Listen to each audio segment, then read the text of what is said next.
హిందూ పురాణాల ప్రకారం బ్రహ్మ రాక్షసుడు అనేవాడు పుట్టుకతో రాక్షసుడు కాదు. ఇది మరణానంతరం ఒక జీవి పొందే భయంకరమైన ప్రేత జన్మ. బ్రహ్మ అంటే బ్రాహ్మణుడు లేదా వేద జ్ఞానం కలిగినవాడు.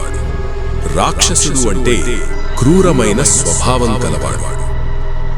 సరళంగా చెప్పాలంటే వేదాలు శాస్త్రాలు చదివిన ఒక గొప్ప పండితుడు లేదా బ్రాహ్మణుడు బతికున్నప్పుడు చేసిన ఘోరమైన తప్పుల వల్ల చనిపోయాక పొందే రూపమే బ్రహ్మ రాక్షసుడు.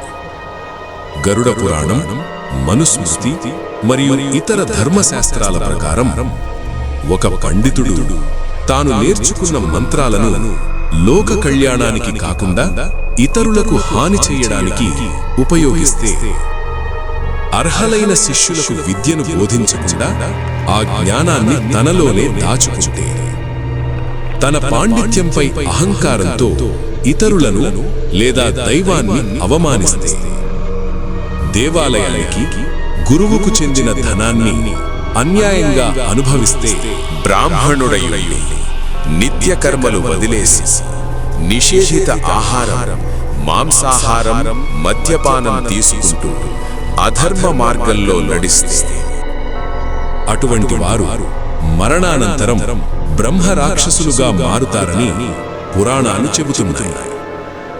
బ్రహ్మ రాక్షసులు సాధారణ దెయ్యాలు కావు. వీరు తమ పూర్వజన్మ జ్ఞానాన్ని మరచిపోరు. వేదాలను, మంత్రాలను అనర్గళంగా పఠించగలరు.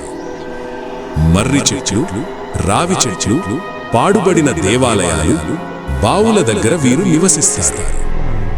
వీరికి ఆకలి ఉంటుంది, కాని తినలేరు. దప్పిక ఉంటుంది, కాని త్రాగలేరు.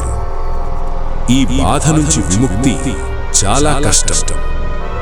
గయలో పిండ ప్రదానం, భగవద్గీత పఠనం లేదా రామాయణ శ్రవణం ద్వారా కొందరికి విముక్తి లభిస్తుందని నమ్మకం.